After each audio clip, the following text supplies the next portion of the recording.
partisipasi kelompok ya. Tetapi untuk yang sudah presentasi atau yang sudah maju presentasi di beberapa minggu lalu, tetap ada nilai tugas ya. Jadi selama belum semuanya maju presentasi, kemudian juga materi tugasnya materi presentasi tugasnya masih ada, nah itu tetap disarankan untuk mengerjakan tugas sesuai dengan materi pertemuan di minggu tersebut ya. Jangan sampai pertanyaan, Pak, saya udah maju presentasi, tetap mengerjakan tugasnya atau tidak untuk materi pertemuannya. Jadi masih ya, masih tetap mengerjakan karena walaupun sudah mengerjakan dan ada nilai tugasnya, tetap untuk nilai partisipasi untuk yang belum itu akan jadi perhitungan ketika kelompok yang bersangkutan maju untuk presentasi ya.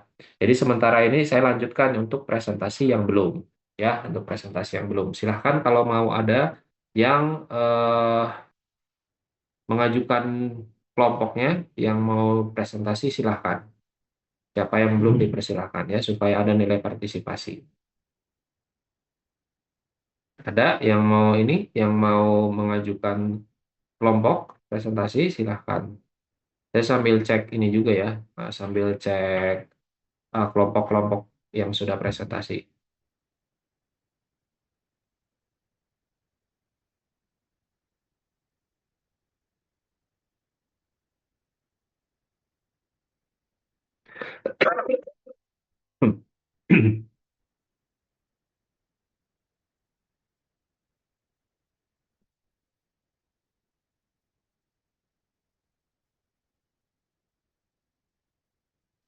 Eh, Punten Pak, kalau Ya, saya boleh presentasi Pak.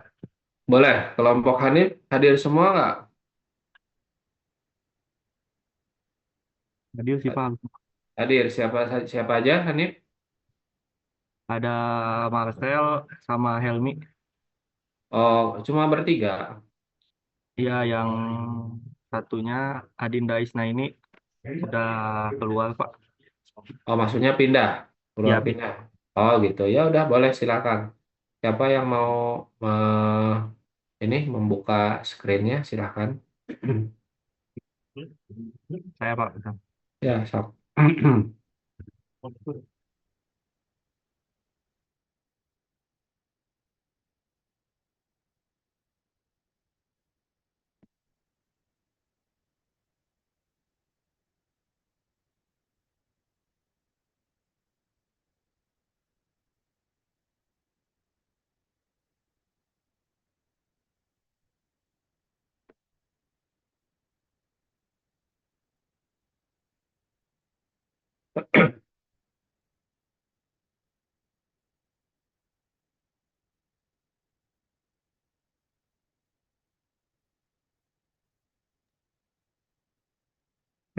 Paling mulai aja Pak.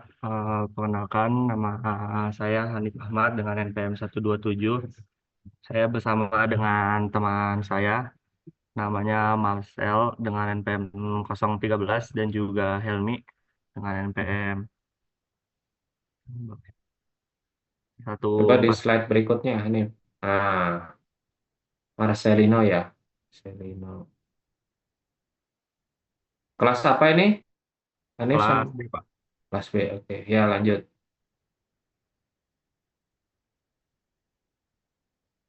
Jadi pertama outline kami itu ada 4. Yang pertama ada pengertian tampilan data dan tampilan 3D. Kemudian ada perkembangan tampilan data. Terus ada jenis data yang dapat dikelola oleh SIG dan integrasi data dalam SIG. Oke, yang pertama pengertian tampilan data dan tampilan 3D. Jadi dalam sistem informasi geografis atau SIG, tampilan data adalah cara untuk memvisualisasikan informasi, analisis dan dipahami. Kemudian data dalam SIG ini tidak hanya ditampilkan dalam bentuk 2 dimensi, namun juga dapat divisualisasikan secara 3 dimensi untuk memberikan gambaran yang lebih nyata mengenai permukaan bumi dan objek di atasnya. Tampilan 3D ini sangat penting, terutama di wilayah kota atau daerah yang kompleks, karena memungkinkan pengguna melihat bentuk bangunan, infrastruktur, vegetasi, kontur permukaan tanah dengan lebih rinci. Terus representasi digital seperti ini juga dikenal dengan sebutan 3D City GIS yang menggabungkan data spasial dan non-spasial untuk mendukung perencanaan, pembangunan, dan pengambilan keputusan berbasis lokasi.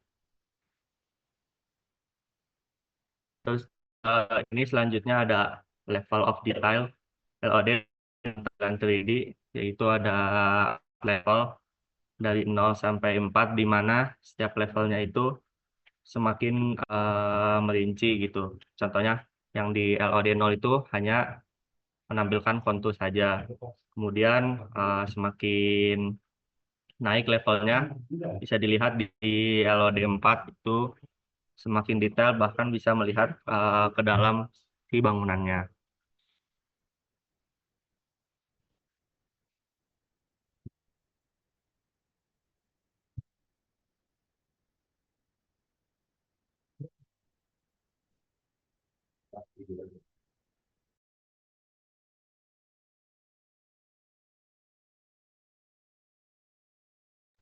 Selanjutnya ada perkembangan data. Perkembangan data itu mengenai tampilan data secara dua dimensi ataupun ke bentuk yang lebih kompleks seperti 3D, VR, dan lainnya, yang menunjukkan bagaimana teknologi dan kebutuhan analisis data terus berkembang. Adapun penjelasan mengenai perkembangan dari setiap data-datanya, yang pertama itu ada visualisasi dua dimensi, di mana itu paling dasar dan paling umum digunakan. Contohnya seperti diagram batang, pie chart, histogram, scatter plot, and line chart. Untuk karakteristiknya sendiri, yang pertama itu adalah sederhana dan mudah dibuat dan dipahami. Yang kedua, cocok untuk data statistik, tren waktu, dan perbandingan antara kategori. Bisa digunakan dalam laporan ilmiah ataupun presentasi jurnalistik dan dashboard data.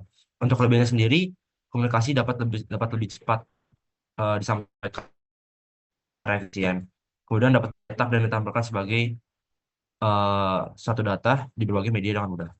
Boleh next.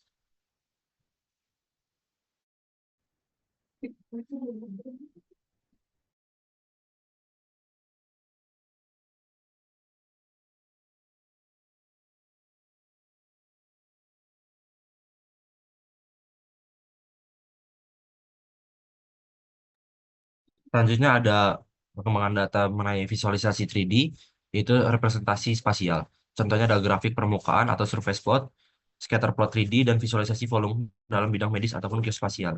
Untuk karakteristik sendiri, yang itu mampu menampilkan tiga variabel secara sekaligus. Kemudian lebih cocok untuk data spasial atau ilmiah yang memang memiliki dimensi ruang nyata seperti peta geologi, simulasi fisika, dan model molekuler. Adapun kelebihan dari visualisasi 3D ini itu dapat memberikan konteks spasial yang lebih jelas dan berapproximasi dan ilmiah. Kemudian untuk kelemahannya bisa sulit dipahami dan jika tidak dirancang dengan baik. Kemudian membutuhkan perangkat lunak dan komputasi yang lebih kompleks. Yang ketiga, visualisasi interaktif dan dinamis. Contohnya dashboard interaktif Power BI, tabel, grafik yang dapat difilter, zoom, atau pandata. Karakteristiknya pengguna bisa berinteraksi secara langsung dengan data. Pengambilan keputusan berbasis data. Kelebihannya memberikan kontrol dan eksplorasi yang lebih mendalam, serta menyediakan insight yang lebih yang bisa berubah tergantung pada kebutuhan penggunanya.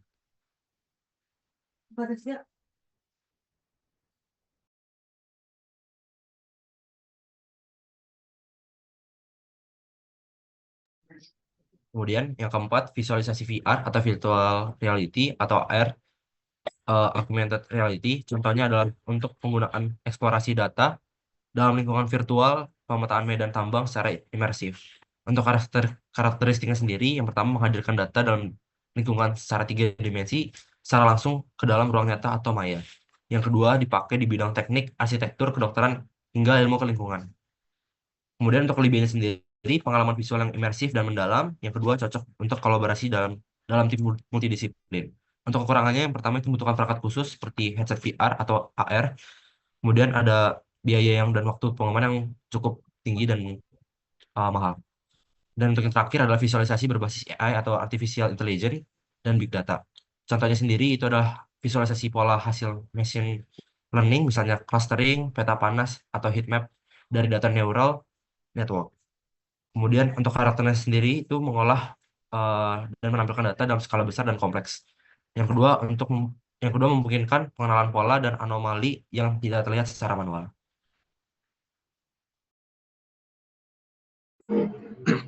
Kemudian untuk selanjutnya yang dapat dikelola di SIG.